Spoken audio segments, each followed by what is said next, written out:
इब्राहिम 90 साल में उसने कभी एक भी बार मेरा नाम नहीं लिया, लेकिन इसके बावजूद मैं उसको देता रहा, मैं उसको खिलाता और पिलाता रहा। तुम्हारे दस्तरखान पर वो एक बार मेरा नाम नहीं लिया और तुमने भगा दिया, तुमने उसको हटा दिया। नहीं, पकड़ के लाओ और उसको बुलाओ। लेने का इब्राहिम बस हाथ बढ़ाओ, मेरा रिश्ता भी उस रब से पहले जोड़ दो जो इतना मेहरबान है, जो इतना गफूर रहीम है। अंसारी के बयानात सुनने के लिए मौलाना साहब के ऑफिशियल यूट्यूब चैनल मौलाना जर्जिस अंसारी स्पीचेस को सब्सक्राइब करें। मन यहदिहिल्लाहु फला मुज़िल्ल लह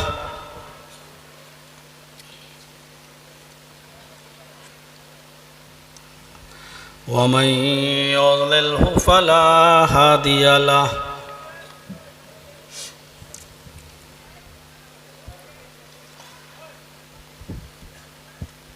व अशहदु अल्ला इलाहा इल्लल्लाहु वहदहु ला शरीका लह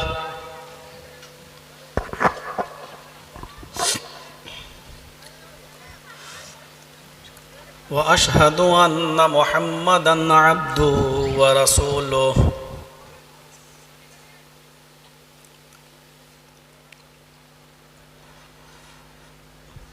अम्मा बाद,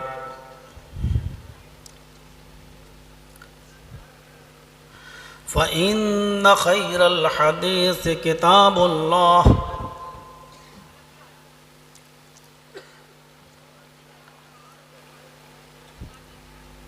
व खैरल हदी हदी मुहम्मदिन सल्लल्लाहु अलैहि वसल्लम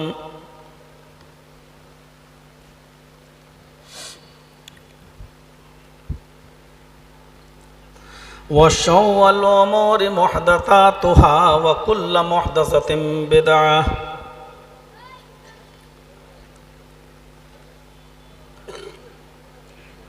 व कुल्लु बिदअतिन ज़लालह व कुल्लु ज़लालतिन फिन्नार।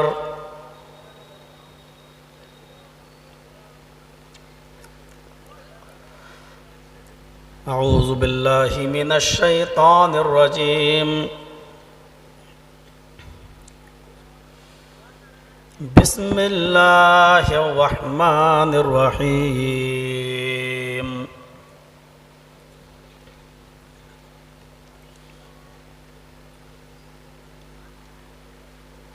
व इन तउद्दू निअमतल्लाहि ला तुहसूहा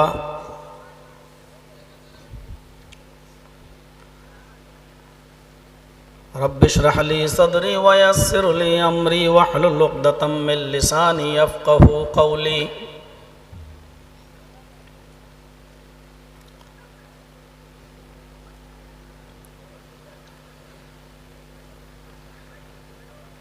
इस इजलास के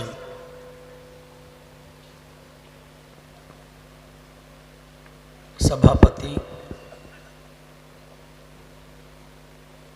और स्टेज पर बैठे हुए मुअज़्ज़ज़ और रिस्पेक्टेड उलमाए किराम, बलिया डांगा PS कलियाचक डिस्ट्रिक्ट मालदा,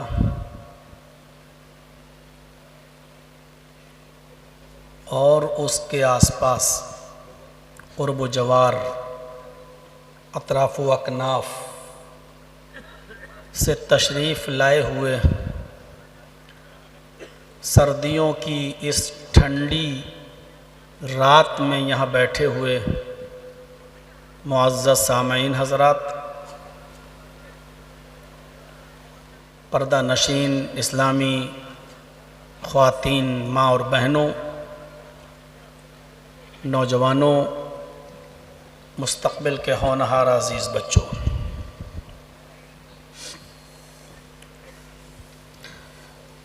मैं समझ रहा था कि रात के 10 बजे आप हमको टाइम दे देंगे तो 11:30-12 बजे तक मैं अपनी बात को ख़त्म कर दूंगा। बंगाल में आम तौर पर मुझे इतना लेट टाइम मिलता नहीं है। मेरा कल भी प्रोग्राम था लखीपुर में, लेकिन उन लोगों ने ठीक 10 बजे मुझे टाइम दे दिया था। मेरे साथ चूँकि मजबूरी ये है कि अभी आपके यहाँ से प्रोग्राम ख़त्म करने के बाद मुझे सफ़र करना है और कल का मेरा प्रोग्राम बॉम्बे में है। यहाँ से अभी हमें बागडोगरा जाना है, सिलीगुड़ी, और वहाँ से फ़्लाइट मेरी है 11 बजे की।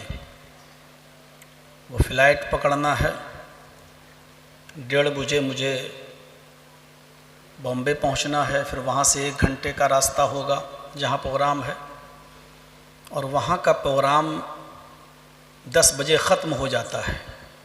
रात के 10 बजे के बाद परमिशन नहीं होती है बॉम्बे में, तो वहाँ मगरिब के बाद ही हमको टाइम मिलना है। बहरहाल आपकी अपनी मजबूरी है, हमारी अपनी मजबूरी है, हर इंसान की अपनी अपनी मजबूरियाँ होती हैं। अभी तक आपने सुना, कल भी आपने सुना, आज भी आप बैठे, और मुझसे पहले भी आप सुन ही रहे थे। तकरीर, नसीहत, वाज से ज़्यादा उसमें नज़मों का, गज़लों का एक ढेर लगा हुआ था।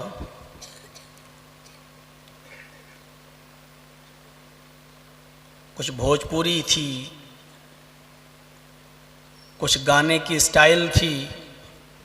मैं कह सकता हूँ कुल मिलाकर कि एक रंगारंग कार्यक्रम आप सुन रहे थे।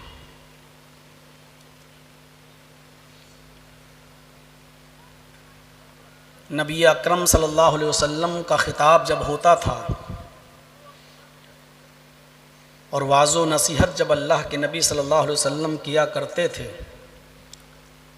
तो हदीस के अल्फाज हैं, अहमर्रत ऐनाह, नबी अकरम सल्लल्लाहु अलैहि वसल्लम की आँखें सुर्ख हो जाती थीं, लाल पड़ जाती थीं,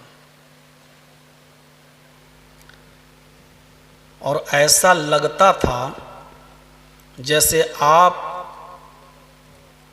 सहाबा को, अपनी कौम को, अपनी जमात को बहुत बड़ी मुसीबत और बहुत बड़े अज़ाब से डराने वाले हैं। अल्लाह ताला हम सब को ऐसी ही बातें करने की और ऐसी ही बातें सुनने की तौफीक अता फरमाए। मैंने जो आयत पढ़ी है, उस आयत के अंदर अल्लाह तबारक व तआला ने फरमाया कि व इन तउद्दू निअमतल्लाहि ला तुहसूहा। मेरे बंदो, मेरे भक्तों, मेरी नेमतें, मेरे इनामात, मेरे गिफ्ट्स, मेरे तोहफे इतने हैं तुम्हारे ऊपर कि तुम उनको काउंट करना चाहो, तुम उनको गिनना चाहो तो गिन नहीं सकते। अल्लाह की इतनी नेमतें हैं हमारे ऊपर कि हम उनको गिनना चाहें तो गिन नहीं सकते। इतनी नेमतें हैं, उसका आइडिया इस बात से लगा सकते हैं कि अल्लाह ताला ने फरमाया, कुल लौ कानल बहरु मिदादल लिकलिमाति रब्बी, जितना भी जमीन पर, इस धरती पर पानी है, पानी इस दुनिया से जिसमें हम रहते हैं, खुश्की, ये सूखा, उससे 3 गुना ज्यादा पानी है। जो लोग भूगोल पढ़ते हैं उनको अच्छी तरीके से मालूम होगा कि जिस धरती पर हम रहते हैं ये 1/4 है, इससे 3 गुना ज्यादा पानी है। अल्लाह ने कहा अगर सारे पानी, पूरी दुनिया में जितना पानी है, समंदर का पानी, नदी का पानी, जमुना का पानी, गंगा का पानी, झरनों का पानी, पोखरा और तालाबों का पानी, समर का पानी, हैंड पाइप का पानी, कुओं का पानी, और जो पानी बारिश की शक्ल में हमें मिलता है वो पानी, इन सारे पानी की अगर स्याही बना दो, इंक, इस सारे पानी की स्याही बना डालो, इंक बना दो, और जितने भी ये पेड़ पौधे, ये जितने भी दरख्त दिख रहे हैं, इन पेड़ों को काट कर इनकी कलमें बना दो, और इन कलमों से और उस इंक से अल्लाह की नेमतों को लिखना शुरू कर दो, अल्लाह की तारीफ और हम्द और सना बयान करना शुरू कर दो, लिखना शुरू कर दो, तो सारे दुनिया का पानी खत्म हो जाएगा, कलमें घिस जाएंगी। लेकिन अल्लाह रब्बुल आलमीन की तारीफ, उसकी कृपाएं, उसकी नेमतें, उसके इनामात, उसके तहाइफ, उसके गिफ्ट्स खत्म नहीं हो सकते हैं, उनको तुम गिन ही नहीं सकते। अंदाजा लगाइए कितनी बड़ी नेमत है, कितनी नेमतें हैं अल्लाह की। नेमत का मतलब इनामात, गिफ्ट्स, और इन तमाम नेमतों के बदले में उसने हमसे मांगा क्या, हम गिन नहीं सकते। अल्लाह का शुक्र अदा करना तो बहुत दूर की बात है, हम उन नेमतों को गिन नहीं सकते। जब गिन नहीं सकते तो शुक्र अदा कैसे करेगा कोई बंदा। लेकिन उन नेमतों के बदले में अल्लाह ने कोई एहसान नहीं जताया, और इनके बदले में मांगा तो क्या मांगा, वमा खलक़तुल जिन्ना वल इंसा इल्ला लियअबुदून। मेरे बंदो, मैंने इस दुनिया में जिन्नातों को और इंसानों को महज अपनी इबादत के लिए पैदा किया है, ओनली अपनी पूजा के लिए, अपनी इबादत के लिए पैदा किया है। इन तमाम नेमतों के बदले में मैंने तुमसे ये मांगा है, क्या है मेरे बंदो, मेरे घर में आ जाओ और अपनी पेशानी को, अपने माथे को जमीन के ऊपर रख दो, सुबहान रब्बियल आला पढ़कर इस बात का ऐलान कर दो कि मेरा मालिक तू है और मैं तेरा गुलाम। आए बंदे, अपनी नाक को मेरे सामने जमीन के ऊपर रगड़ दे, अपनी पेशानी को, अपने माथे को मेरे सामने जमीन के ऊपर रख दे, और इस बात का ऐलान कर दे कि तू अजीज है, मैं जलील, इज्जत वाला तू है, मैं तो जिल्लत वाला हूं। अरे मेरे बंदे, तू मेरे सामने जितनी जमीन पर नाक रगड़ेगा, जितना माथा जमीन पर रखेगा, जितना मेरे सामने तू जलील होगा, रुसवा होगा, जितना तू अपने आप को मेरे सामने बेइज्जत करेगा, हम दुनिया के तमाम लोगों के सामने तुझे उतना ही बुजुर्ग बना देंगे, उतना बड़ा मुअज़्ज़ज़ बना देंगे, उतना रिस्पेक्टेड कर बना देंगे। तू मेरे सामने बस अपनी पेशानी को, अपने माथे को रखकर मुझे मालिक और अपने आप को गुलाम बना दे, बस इस बात का ऐलान कर दे। ये मांगा है अल्लाह ने, हम ये भी नहीं कर पाते। कुरान पढ़िए, बिस्मिल्लाह के बाद कुरान की सूरह फातिहा की जो पहली आयत है उसको उठाइए। बिस्मिल्लाह तो हर आयत के शुरू में है, सूरह तौबा को छोड़कर हर आयत के शुरू में है। उस बिस्मिल्लाह के बाद पहली आयत क्या है कुरान में? अल्हम्दुलिल्लाहि रब्बिल आलमीन।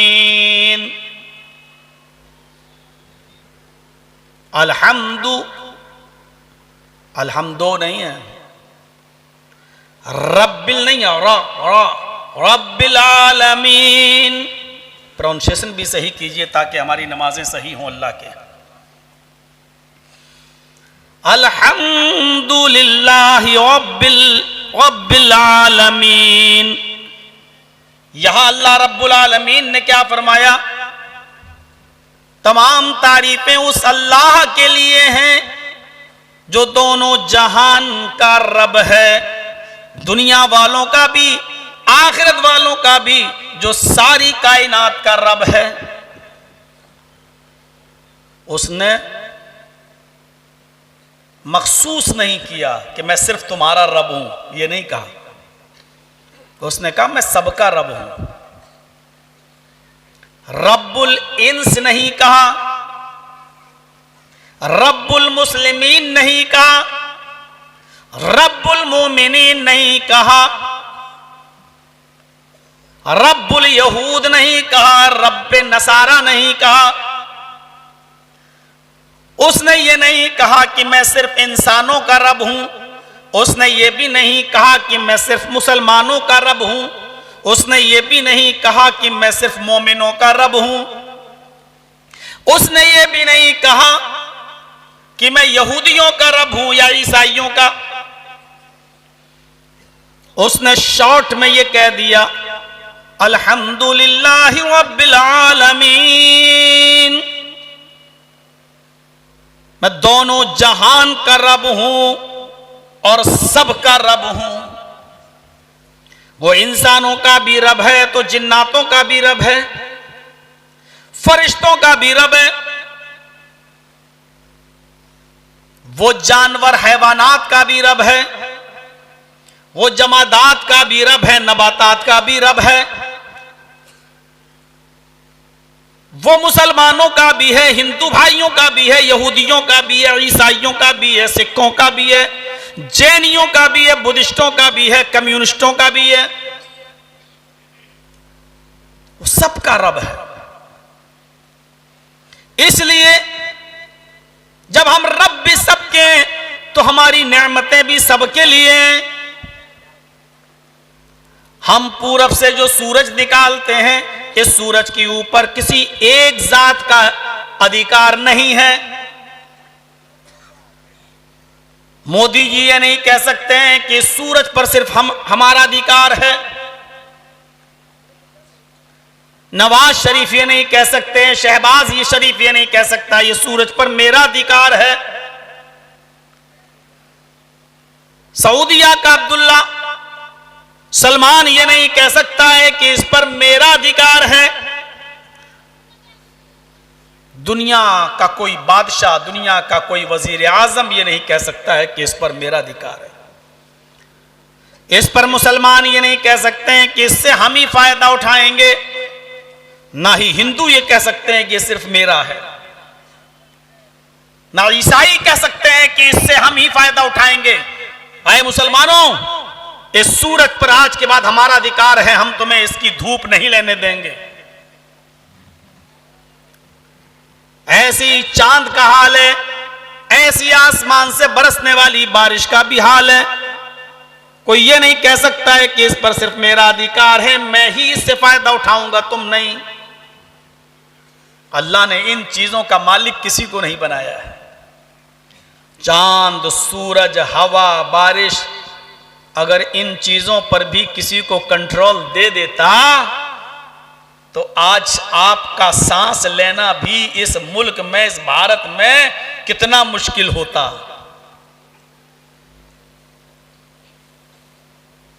अगर हवा पर, बारिश पर, पानी पर, सूरज पर अगर अल्लाह ने किसी एक को इख्तियार दे दिया होता, इनका मालिक किसी को बना दिया होता, तो आज वो अपनी मर्जी के मुताबिक हमें और आपको नचाता और डांस कराता।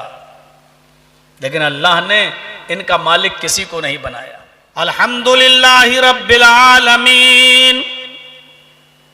वो सारी कायनात का रब है, वो सूरज का भी रब है, चांद का भी रब है, जमातात और नबातात का भी रब है। वो सिर्फ इंसानों ही को नहीं खिलाता है, वो पेड़ और पौधों को भी पाल पोस कर बड़ा करता है। जमीन में तुम चावल या गेहूं का दाना डालते हो, जमीन की गहराई में पहुंचने के बाद वो सड़कर फटता है, उसमें कोपल निकलती है, फिर वो इसी कच्ची जमीन जो मजबूत होती है उसके सीने को चीरता है वो दाना, और फिर उसका पौधा बाहर निकलता है। आप के घर में जब बच्चा पैदा होता है उसको खिलाते हो पिलाते हो, धीरे धीरे वो बड़ा होता जाता है। जिस तरह वो एक इंसान के बच्चे को खिलाता पिलाकर बड़ा करता है, उसी तरीके से वो एक चावल के और एक गेहूं के दाने को भी नशो नुमा देता है, उसकी भी परवरिश करता है। और फिर एक दिन ऐसा आता है कि तुमने चावल का एक दाना जमीन में डाला, अल्लाह ने उससे जो बाली बनाई उसमें 100 दाने पैदा कर दिए। तुमने एक गेहूं का दाना जमीन में डाला, अल्लाह ने उससे जो बाली बनाई उसमें 100 गेहूं के दाने बना दिए। वो पेड़ और पौधों को भी पाल पोस कर बड़ा करता है, इन दरख्तों की परवरिश भी वो करता है। और जो लोग बायो पढ़ते हैं, जिनका सब्जेक्ट है बायोलॉजी, वो अच्छी तरह जानते हैं कि इन पेड़ और पौधों में भी जान होती है, इनमें भी रूह होती है। अगर इनमें जान ना हो तो ये बड़ा परवरिश ना पाए, ये बड़े ना हो। जमीन के अंदर सड़कर ये दाना फूटता है, फिर बाहर निकलता है, अल्लाह उस दाने की भी परवरिश करता है। ये किसी साइंटिस्ट के बस की बात नहीं है। सर आप अंदाजा लगाइए, रब्बुल आलमीन उसने कहा है, मैं जिस तरह इंसानों को खिलाता हूं मैं जानवरों को भी खिलाता हूं, बल्कि उस चींटी को जो तुम्हारी नजर में बहुत ही ज्यादा मामूली है, चलते चलते गैर शऊरी में लापरवाही में तुम अपने पैरों से कितनी चींटियों को रौंद डालते हो। तुम्हारी गाड़ी के नीचे कितनी चींटियां मसल जाती हैं और मर जाती हैं। ये बहुत आसान काम है, लेकिन अल्लाह कहता है कि मैं उस चींटी को भी भूखा नहीं सोने देता हूं। हमारी नाक क्या होगी? एक चींटी अगर भूखी है तो उस चींटी की नाक में भी अल्लाह ने इतनी सूंघने की शक्ति रख दी कि 1 मील और 2 मील की दूरी पर, 1 मंजिल 2 मंजिल की दूरी पर, एक फ्लोर और दूसरे फ्लोर के ऊपर भी अगर स्वीट रखी हुई है, मिठाई रखी हुई है, तो आपके घर की वो चींटी रेंगती हुई चढ़ते हुए 2nd फ्लोर पे पहुंच जाएगी और उस मिठाई के पास पहुंचकर अपनी ग़िज़ा हासिल कर लेगी। अल्लाह रब्बुल आलमीन ने ये शक्ति, ये ताकत उस चींटी के अंदर भी रखी है,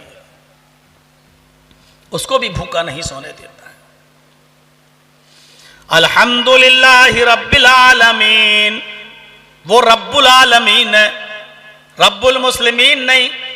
वो सिर्फ मुसलमानों ही को नहीं खिलाता, गैर मुस्लिमों को भी खिलाता है। वो सिर्फ हमें और आपको ही जिंदा नहीं रखता, उनको भी जिंदगी देता है। वो सिर्फ हमें और आप ही को इनामात नहीं देता, उनको भी इनाम देता है, बल्कि हमसे ज्यादा देता है। हमसे ज्यादा इनाम है उस। बहुत से लोग कहते भी हैं, अरे मौलाना साहब इतनी नमाजें पढ़ते हैं, रोजा रख रहे हैं, दुआ मांग रहे हैं, फिर भी अल्लाह नहीं दे रहा, और काफिरों को देखो सब कुछ। अल्लामा इकबाल ने भी यही शिकवा किया था ना, काफिर को मिले हूर व कसूर और मुसलमान को फकत वादे हूर। काफिर को तो दुनिया में ही सब कुछ मिल रहा है, बड़े बड़े महल, बड़ी बड़ी बिल्डिंगें, दौलत के अंबार, सब कुछ। और मुसलमान को क्या कहा? जन्नत मिलेगी मरने के बाद। मुसलमान से क्या कहा? नेक काम करो, अच्छी इबादतें करो, रोजा रखो, मुत्तकी रहो, अल्लाह से डरो, जन्नत में हूरें मिलेंगी तुम। मुसलमान से फकत वादे, काफिर को मिले हूर व कसूर और मुसलमान को फकत वादे हूर। उसके बाद जवाब भी दिया था, मुस्लिम आई हुआ काफिर तो मिले हूर कसूर। इसको कहते हैं शायरी, इसको कहते हैं नज्म, इसको कहते हैं जिसमें अल्लाह की हम्द व सना बयान हो। मुस्लिम आई हुआ काफिर तो मिले हूर कसूर। अल्लाह और उसके रसूल के कानून को काफिरों ने जब अपना लिया, उन्होंने ज्यादा अमल करना शुरू कर दिया, तो इसलिए उनको दुनिया में ये सारी नियामतें अल्लाह ताला ने दे दी हैं।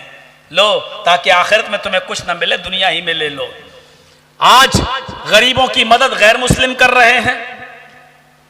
मई और जून के महीने में प्यासों को पानी वो पिला रहे हैं। बॉम्बे चले जाइए, जहां टाटा हॉस्पिटल है कैंसर का, आप गैर मुस्लिमों की भीड़ देख लीजिए। वो कैंसर पेशेंट लोगों की मदद कर रहे हैं, लाइन लगी हुई है। किसी को 2-4 लाख का चेक दे रहे हैं, किसी को कंबल बांट रहे हैं, किसी को ट्रक भर भर के खाना आ रहा है, खाना दे रहे हैं। किसी से पूछ रहे हैं, अच्छा तुम्हारा पैर काटा जाएगा, कैंसर है, दूसरा आर्टिफिशियल पैर बनाया जाएगा, 5 लाख का खर्चा है, 5 लाख का चेक दे रहे हैं। ये सारे जो खिदमत खल्क, जो एक इंसान की खिदमत का मामला था, जो मुसलमानों को करना चाहिए था, ये सारे काम गैर मुस्लिमों ने किया। यही अल्लामा इकबाल ने कहा, मुस्लिम आई हुआ काफिर तो मिले हूरो कसूर। तुम में हूरों का कोई चाहने वाला ही नहीं, जलवे तूर तो मौजूद है मगर मूसा ही नहीं।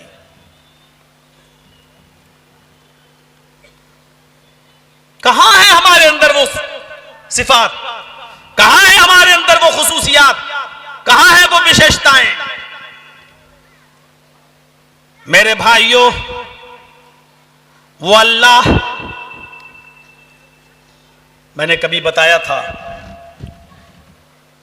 समंदर में एक मछली है। मछली तो आप ही लोग ज्यादा खाते हैं, इसलिए तजर्बेकार होंगे। समंदर की एक मछली है जिसको व्हेल मछली कहा जाता है। उस व्हेल मछली की खुराक जानते हो कितनी है? एक दिन में 24 घंटे में वो कितना खाती है गोश्त। समंदर की मछलियों को निगल लेती है, खाती है रोजाना, पर डे, 24 घंटे में। एक दिन में कितना खाती है? 40 टन। 40 किलो नहीं, 40 किलो का तो एक मन होता है। 40 कुंटल भी नहीं, 100 किलो का एक कुंटल होता है। कितना खाती है? 40 टन। कैलकुलेटर पे जोड़ लीजिएगा उसका कितना किलो बनेगा। एक दिन में खाती है। मेरा अल्लाह सुबह उस मछली को भूखा उठाता है, लेकिन शाम को वो मछली जब फारिग होती है तो वो मछली भी 40 टन गोश्त खा चुकी होती है। वो भूखी नहीं सोती है। मेरे भाइयों, मेरा रब उस मछली को भी 40 टन देता है। ये 2 रोटी कमाने के लिए कितने धोखेबाजी करता है, कितना हराम माल खाता है, कितना माल हराम कमाता है, कितना लोगों को धोखा देता है। अपनी एक दुकान का सामान बेचने के लिए एक झूठ में और कितने झूठ मिलाकर अपने सामान को बेचकर माल हराम कमाता है। सिर्फ 2 रोटी के लिए तुम कितना 3-5 करते हो। 2 रोटी कमाने के लिए तुम कितना गिर जाते हो। 2 रोटी हासिल करने के लिए तुम अपने वजूद को किस तरीके से मलिया मैट कर लेते हो। इस्लामी तालीम को एक किनारे रख देते हो। मेरे भाइयों, मेरा रब तो वो है जो 40 टन खाने वाली मछली को भी भूखा नहीं सोने देता है। वो उसको भी देता है, हमें नहीं देगा। उसका वादा है, उसका वादा है, मेरे बंदो मेरे ऊपर तवक्कुल करो, मेरे बंदो मेरे ऊपर भरोसा करो, मेरे बंदो मेरे ऊपर बिलीव करो, मैं तुम्हें ऐसे ही खाने को दूंगा जैसे चिड़िया परिंदे अपने घोंसलों से सुबह निकलते हैं, खाली पेट होते हैं। चिड़िया जब सुबह उड़ती हैं, चहचहाती हैं, भूखी होती हैं और वो उड़ती हैं, टहलती हैं, चहचहाती हैं, इधर उधर पेड़ों पर बैठती हैं, लेकिन शाम को जब वो लौटकर अपने घोंसलों में आती हैं तो अल्लाह फरमाता है उन चिड़ियों का पेट भरा हुआ होता है। तुम अगर मेरे ऊपर भरोसा कर लो तो मैं तुम्हें ऐसे ही खाने को दूंगा। जैसे चिड़ियों को भूखा नहीं रखता ऐसे तुम्हें भी नहीं रखूंगा। भरोसे का मतलब क्या है? बैठ जाओ, अल्लाह, अब अल्लाह देगा। चिड़ियां भी बैठी नहीं रहती हैं, चिड़ियां घोंसलों से निकलती हैं, कभी इस पेड़ पे, कभी उस पेड़ पे, कभी इस जंगल, कभी उस जंगल, यानी वो भी मेहनत करती हैं। अल्लाह ने कहा मेरे बंदे मेहनत तू कर, मामला मेरे ऊपर छोड़ दे, हलाल रोजी के लिए तू मेहनत कर, फिर देख हम तेरी कैसी मदद करते हैं, कैसी मदद करते हैं। तवक्कुल कर ले बस तू हम पर, मेहनत करके मामला मेरे ऊपर छोड़ दे, मैं तुझे ऐसे ही खाने को दूंगा जैसे भूखे पेट चिड़ियां निकलती हैं, मैं उनको भी देता हूं। हम किसी को क्या खिलाएंगे और कितना खिला देंगे? बेटी की शादी हो रही है, जर्जी साहब लिस्ट बना रहे हैं, आज मेरे बेटे की शादी है, वलीमा है, अच्छा किसको बुलाया जाए? हाँ इनको बुलाओ, इनको बुलाओ, इनको बुलाओ। गांव में जो हमारा विरोधी है, नहीं इसको नहीं बुलाएंगे, ये हमारा विरोध करता रहा, इसको नहीं बुलाएंगे। अच्छा ये इससे भी हमारी लड़ाई है, इसको हम नहीं बुलाएंगे। जो हमने लिस्ट बनाई है, हमने अपने दोस्तों को बुलाया, अपने रिश्तेदारों को बुलाया, लेकिन रिश्तेदारों में भी जो हमारे विरोधी हैं या जिनसे हमारा झगड़ा है उनको हमने नहीं बुलाया। जो हमारा सियासी विरोधी है, राजनीतिक विरोधी, हमने उसको भी नहीं बुलाया। जो हमारा विरोध करता रहा हम उसको नहीं बुला रहे हैं, हम अपने दुश्मन को नहीं बुला रहे हैं। हमने चंद रुपए कमाए, आज बेटे का वलीमा कर रहे हैं, लेकिन उसमें भी हम अपनों को बुला रहे हैं, गैरों को नहीं। अपनों को बुला रहे हैं, दुश्मनों को नहीं। अगर ये चीज अल्लाह सोचने लगे, अल्लाह अगर ये चीज सोच ले कि मैं भी दुनिया में अपनी इबादत करने वालों को खिलाऊंगा, जो हमारे नाफरमान हैं उनको नहीं, तो बताओ दुनिया में कितने लोग भूखे रहेंगे।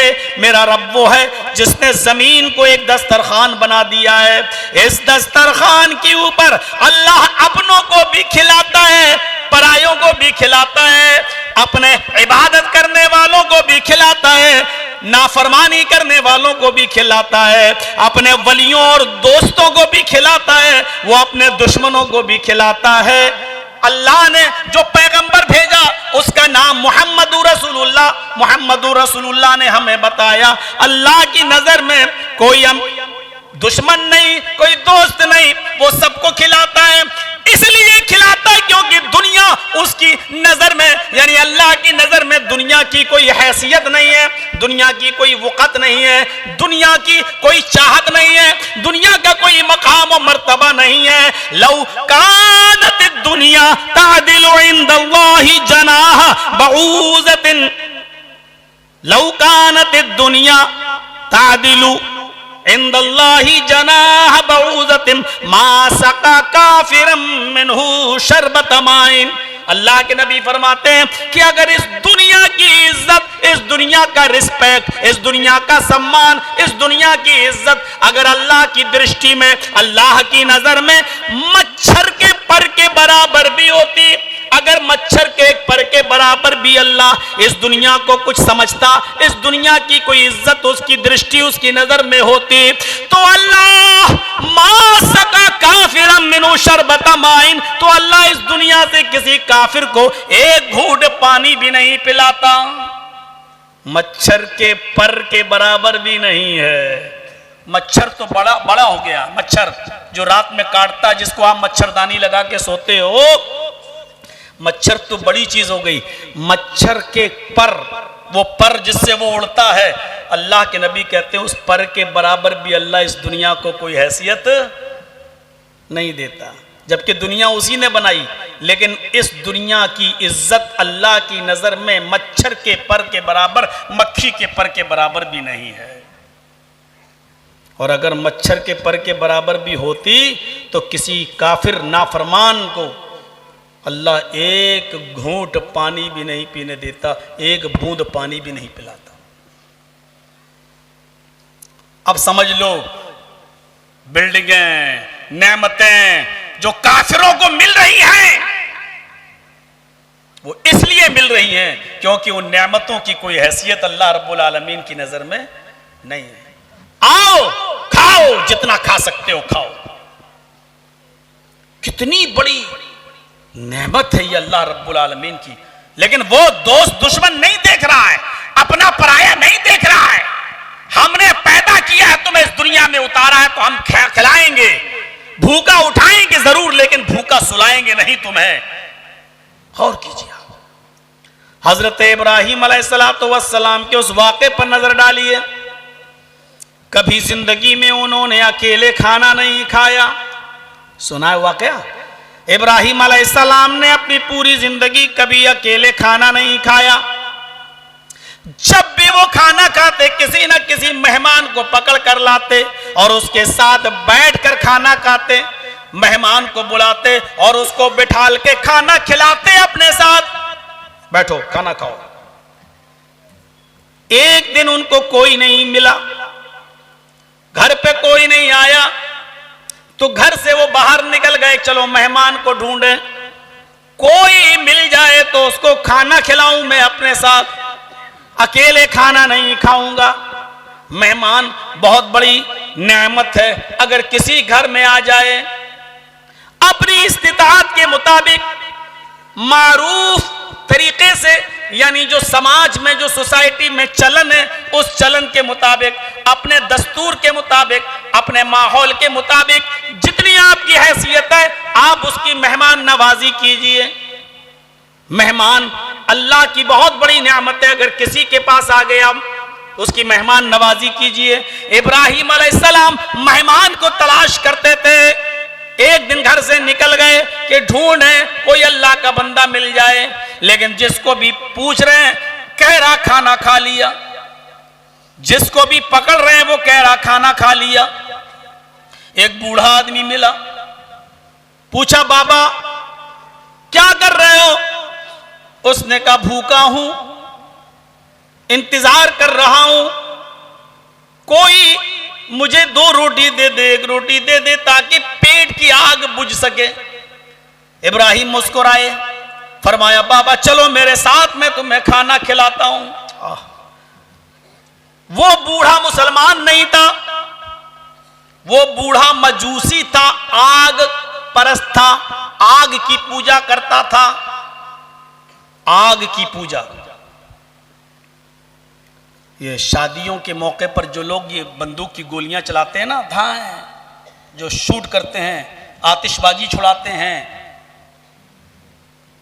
ये सब कयामत के दिन इन्हीं मजूसियों के साथ उठाए जाएंगे। जिनको हम मामूली गुनाह समझते हैं, ये मामूली गुनाह नहीं है। शादी जैसी सुन्नत और उसमें आप मजूसियों की खुराफातें दाखिल करेंगे। अल्लाह के नबी ने फरमाया मन तशब्बह बिकौमिन फहुवा मिनहु, जो जिस कौम की मुशाबहत करेगा क़यामत के दिन उसी के साथ उठाया जाएगा।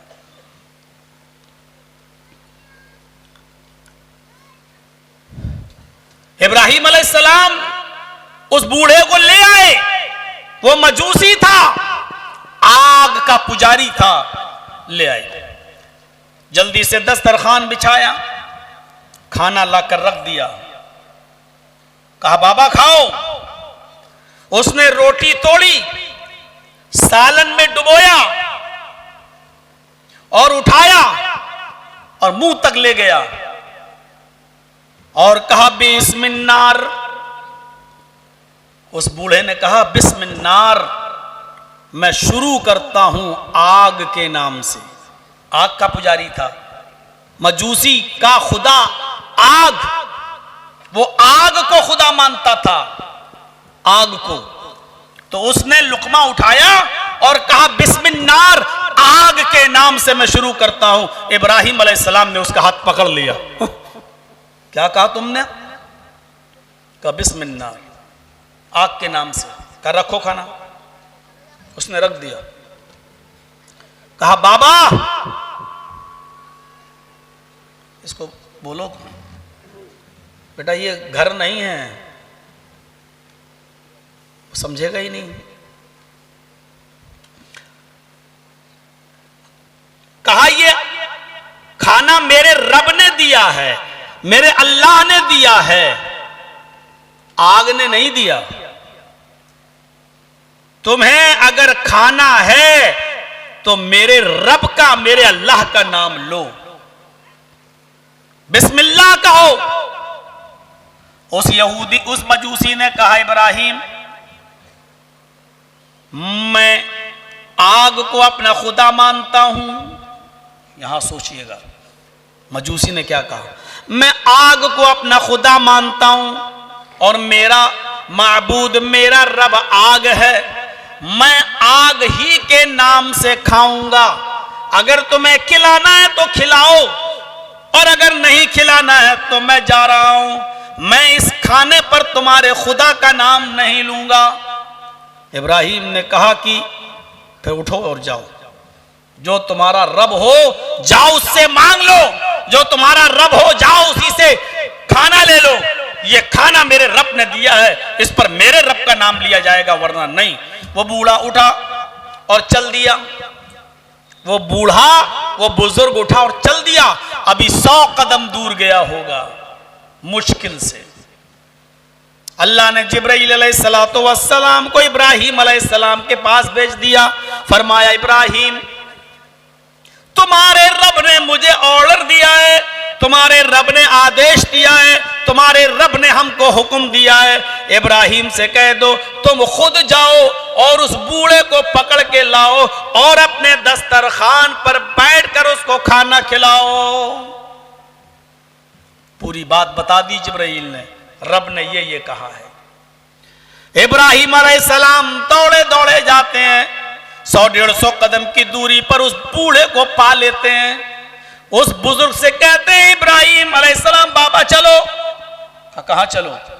चलो दस्तरखान पर बैठो और खाना खा लो। ये अचानक उल्टी गंगा कैसे बहने लगी? कहा इब्राहिम,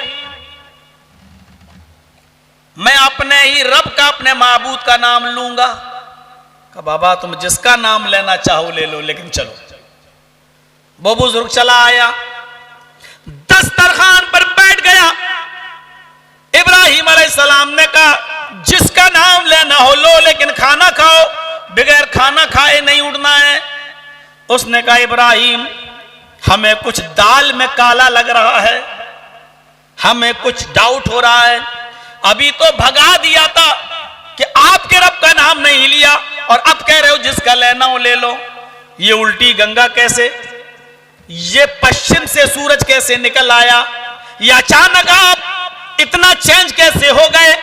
मुझे सेटिस्फाई कीजिए, मुझे संतुष्ट कीजिए, मुझे मुतमईन कीजिए कि आखिर ऐसा कैसे हो गया।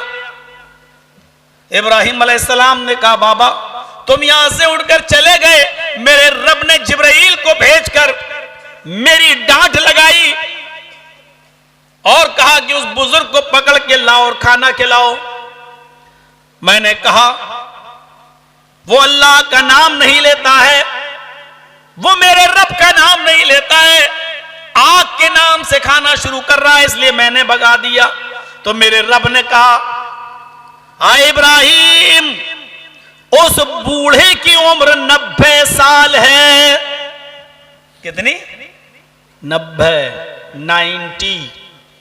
उस बूढ़े की उम्र 90 साल है, और इस 90 साल की पूरी जिंदगी में, पूरी उम्र में उसने एक भी दिन मेरा नाम नहीं लिया। पूरी जिंदगी में 90 साल की पूरी उम्र में उस बूढ़े ने, उस बुजुर्ग ने एक भी बार मेरा नाम नहीं लिया, लेकिन मैंने उस बूढ़े को 90 साल तक खिलाया। उसने कभी मेरा नाम नहीं लिया, लेकिन मैंने उसको फिर भी खिलाया। उसने कभी मेरा नाम नहीं लिया, लेकिन मैंने उसको फिर भी पिलाया। उसने कभी मेरा नाम नहीं लिया, बीमार हुआ मैंने उसको फिर भी शिफा दी। उसने कभी मेरा नाम नहीं लिया, लेकिन मैंने उसको फिर भी 90 साल तक हवा दी, पानी दिया, सूरज की रोशनी दी। हमने उसको आसमान की छत दी और अपनी बनाई हुई जमीन पर हमने उसको चलने दिया, सोने के लिए बिस्तर दिया, हमने उसको घर दिया, मकान दिया, सब कुछ दिया। इब्राहिम 90 साल में उसने कभी एक भी बार मेरा नाम नहीं लिया, लेकिन इसके बावजूद मैं उसको देता रहा, मैं उसको खिलाता और पिलाता रहा। तुम्हारे दस्तरखान पर वो एक बार मेरा नाम नहीं लिया और तुमने भगा दिया, तुमने उसको हटा दिया। नहीं, पकड़ के लाओ और उसको बुलाओ और उसको खिलाओ, क्योंकि मुझे ये गवारा नहीं, मेरी रुबूबियत को ये गवारा नहीं, मेरी रहमत को ये गवारा नहीं कि मेरी बनाई हुई चीजों से मेरा ही कोई बंदा भूखा उठ जाए। ये नेमतें मैंने पैदा की हैं और मेरी नेमतों से मेरा कोई बंदा महरूम रह जाए, ये मुझे गवारा नहीं है। खिलाओ, इसलिए मैं पकड़ के लाया और तुम्हें खिला रहा हूं। उस बूढ़े ने कहा, इब्राहिम बस हाथ बढ़ाओ, मेरा रिश्ता भी उस रब से पहले जोड़ दो जो इतना मेहरबान है, जो इतना गफूर रहीम है, जो इतना बड़ा मेहरबान है। उस मेहरबान से, उस रहमान और रहीम से मेरा भी रिश्ता जोड़ दो, जो 90 साल तक मुझे खिलाता रहा और पिलाता रहा, बावजूद इसके कि मैंने उसका एक भी बार नाम नहीं लिया। देख रहे हैं कैसा रब है वो। इब्राहिम अलैहिस्सलाम ने एक बार भगा भी दिया तो उसको भी कहा, नहीं, बुला के लाओ। हम किसको खिलाएंगे? अपनों को। कुछ देंगे भी तो किसको? अपनों को। लेकिन अल्लाह अपनों को भी देता है, गैरों को भी देता है, अपने फरमा बरदारों को भी देता है और अपने नाफरमानों को भी देता है, अपने शुक्रगुजारों को भी देता है और अपनी नाशुक्री करने वालों को भी देता है। उसके नजर में यह चीज नहीं पाई जाती। आप देखिए, हवा, पानी, कितनी बड़ी नेमत है ये हवा जो हमें और आपको मिल रही है। क्या हवा के बगैर कोई जिंदा रह सकता है? थोड़ी देर के लिए बताइए, आप हवा के बगैर कोई जिंदा रह सकता? अभी आप अपने घर पे चले जाइए, चारों तरफ से खिड़की और गेट और दरवाजे बंद कर लीजिए, फिर भी वहां ऑक्सीजन पहुंच रही है, हवा पहुंचेगी। बगैर हवा के कोई आदमी जिंदा नहीं रह सकता है। थोड़ी देर के लिए अगर हवा के दबाव में कमी आ जाती है तो जानते हो इंसान बेचैन हो जाता है। जिन लोगों ने फ्लाइट का और प्लेन का सफर किया होगा उनको मालूम होगा, जब हजारों फीट ऊंचाई पर फ्लाइट जहाज उड़ता है और कभी कभी जब हवा का दबाव कम हो जाता है तो ऑक्सीजन मास्क अपने आप नीचे आ जाते हैं और उसको नाक और मुंह में चढ़ाकर लंबी लंबी सांस लेना पड़ती है। और फ्लाइट में जब आदमी बैठता है, कुर्सी की पेटी जब बांधता है, तो एयर होस्टेस बताती है कि अगर हवा का दबाव फिजा में उड़ते वक्त, खला में उड़ते वक्त, हजारों फुट की ऊंचाई में उड़ते वक्त अगर हवा का प्रेशर, हवा का दबाव अगर कम हो जाए तो ऑक्सीजन मास्क तो आपकी पेट कुर्सी के नीचे आ जाएंगे। नाक और मुंह पे अच्छी तरीके से चढ़ाइए और फिर लंबी लंबी सांस लीजिए। थोड़ा सा हवा का दबाव कम आने पर ऑक्सीजन मास्क आ जाते हैं। थोड़ा सा फेफड़ों में, लंग्स में प्रॉब्लम होती है तो इंसान ऑक्सीजन के अंदर चला जाता है और डॉक्टरों के हॉस्पिटल में जाकर वो नाक के जरिए ऑक्सीजन लेता है। कभी आईसीयू में चला जाता है और उसको ऑक्सीजन के जरिए, मेरे भाइयों, हवा उसके लंग्स तक और उसके फेफड़ों तक पहुंचाई जाती है। और जब इससे भी ज्यादा दिमागी तौर पर बीमार हो जाता है, कोमे में चला जाता है, हवा जब उसको पूरी तरीके से जितनी मिलनी चाहिए नहीं मिलती है तो इंसान वेंटिलेटर पे चला जाता है। ये हवा कितनी बड़ी नियामत है जो हमें और आपको फ्री में मिल रही है, जिसकी कोई कीमत अल्लाह तबारक व तआला ने हमसे नहीं मांगी है। कितनी बड़ी नियामत! इस हवा को सिर्फ हमें और आप ही को नहीं मिल रही है। हमने अपनी मां के पेट से बाहर जब हम आए तो ये हवा हमें मेरे बाप ने, मेरी माँ ने, मेरे भाइयों ने किसी किराना मर्चेंट की दुकान से नहीं खरीदी थी हमारे लिए। अल्लाह रब्बुल आलमीन की जात वो है जिसने इस ऑक्सीजन को, जिसने इस हवा को माँ के पेट में भी पहुंचाया। बगैर हवा के न माँ जिंदा रह सकती है न पेट का बच्चा। गौर करो, इस दुनिया का अंधेरा, फिर माँ के पेट का अंधेरा, और माँ के पेट में भी बच्चा नहीं होता है। बच्चा जिस जगह होता है उसको उर्दू में बच्चेदानी और अरबी में रहम कहा जाता है। उसको अरबी में रहम और उर्दू में बच्चेदानी कहा जाता है। माँ के पेट के अंदर, उस बच्चेदानी के अंदर बच्चा, यानी हम और आप अपनी अपनी माओं के पेट की उस बच्चेदानी में, बच्चेदानी में भी बच्चा नहीं होता है। बच्चेदानी के अंदर एक झिल्ली होती है, एक झिल्ली होती है। उस झिल्ली के अंदर अल्लाह रब्बुल आलमीन बच्चे की परवरिश करता है। गौर करो, ये ऑक्सीजन, ये हवा मेरे भाइयों, अल्लाह इस दुनिया के अंदर नहीं, इस दुनिया से दूर माँ के पेट के अंदर, माँ के पेट में नहीं, माँ के पेट के अंदर बच्चेदानी में, बच्चेदानी में नहीं, उस झिल्ली में पलने वाले 100, 200, 250 ग्राम, 1 किलो, 2 किलो, उस मासूम बच्चे को भी अल्लाह रब्बुल आलमीन ये ऑक्सीजन पहुंचाता रहा। उस बच्चे को भी जिंदगी देता रहा, उस बच्चे को भी हवा पहुंचाता रहा। बगैर ऑक्सीजन के और बगैर हवा के माँ के पेट के अंदर भी वो बच्चा नहीं रह सकता था। मेरे भाइयों, गौर करो, इतनी बड़ी नेमत, लेकिन इस नेमत के बावजूद मेरे भाइयों, जब ये नेमत मिली और जब बच्चा माँ के पेट से बाहर आया, बेगैरतो शर्म नहीं आई। ये सारे काम अल्लाह रब्बुल आलमीन ने किए। ऑक्सीजन अल्लाह ने पहुंचाया, हवा अल्लाह ने पहुंचाई, बच्चे को रिस्क अल्लाह ने दिया, सारी चीजें अल्लाह माँ के पेट में पहुंचाता रहा। और जब बच्चा बाहर आया, बेगैरत इंसान, शर्म नहीं आती तुझे कि बाहर आने के बाद कहता बरेली वाले ने दे दिया, अजमेर वाले ने दे दिया, बदायूं वाले ने दे दिया, अहमद ने बख्शा, दाता ने बख्शा, शकर वाले ने बख्शा, छतरी वाले बाबा ने बख्शा, फला ने बख्शा, ये फला ने दिया। शर्म नहीं आती है मेरे भाइयों? गौर तो करो कि देने वाला कौन है, पालने वाला कौन है, ऑक्सीजन पहुंचाने वाला कौन है, रोजी देने वाला कौन है? माँ के पेट से सुरक्षित और महफूज उस बच्चे को बाहर निकालने वाला कौन है? उसको इस दुनिया में हवा देने वाला, रिस्क देने वाला कौन है? जब इस दुनिया में आए तो डायरेक्ट चावल नहीं खाने लगे थे, इस दुनिया में आए तो डायरेक्ट रोटी नहीं खाने लगे थे, इस दुनिया में आए तो डायरेक्ट गाय और भैंस का दूध नहीं पीने लगे थे, इस दुनिया में आए तो डॉक्टरों ने कहा माँ का दूध बच्चे को फायदा करेगा, 6 महीने तक पानी नहीं पिलाना है, इसको माँ के दूध के ऊपर रखना। वो माँ जो अभी तक पिस्तान में उसके दूध नहीं था, शादी के बाद भी दूध नहीं था, लेकिन जैसे ही हम और आप अपनी माँ के पेट से बाहर आए, अल्लाह ने हमारी और आपकी ग़िज़ा हमारी माँओं के पिस्तान में पहले से भर दी, ताकि तुझे इस दुनिया में आने के बाद अपनी माँ के पिस्तान से रोजी मिलती रहे, तुझे रिस्क मिलता रहे। गौर करो इस कानून कुदरत पर, गौर करो अल्लाह की इस नेमत पर, जिसकी आज हम दिल खोल कर नाशुक्री कर रहे हैं। ये नेमतें अल्लाह दे रहा है मेरे भाइयों।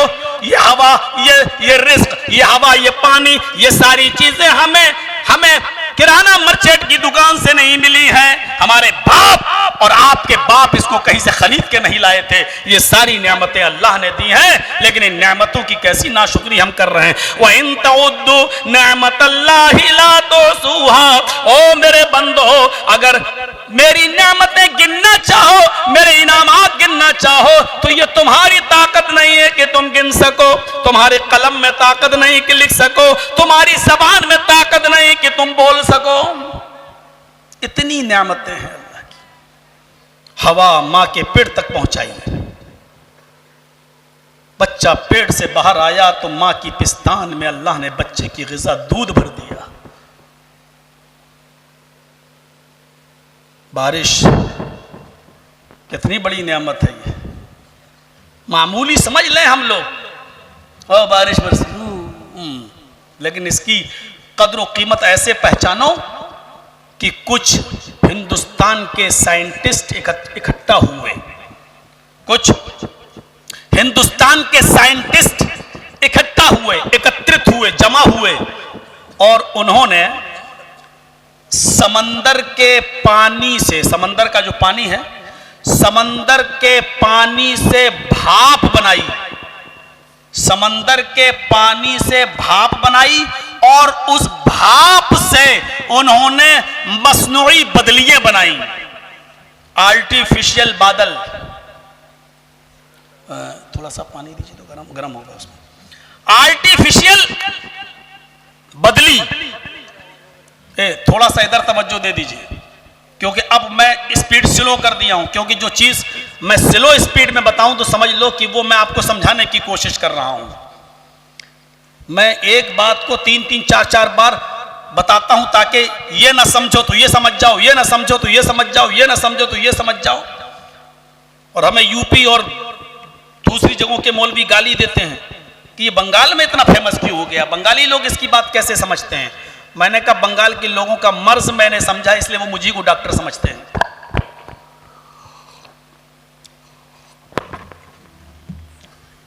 थोड़ा सा समझिएगा, साइंटिस्ट लोगों ने इकट्ठा होकर समंदर से के पानी से भाप बनाई और उस भाप से उन्होंने मसनूई का मतलब आर्टिफिशियल बादल बनाए और 10 मिनट के लिए पूरे हिंदुस्तान में उन बनाए हुए आर्टिफिशियल बादल से बारिश बरसाई थी। सिर्फ 10 मिनट।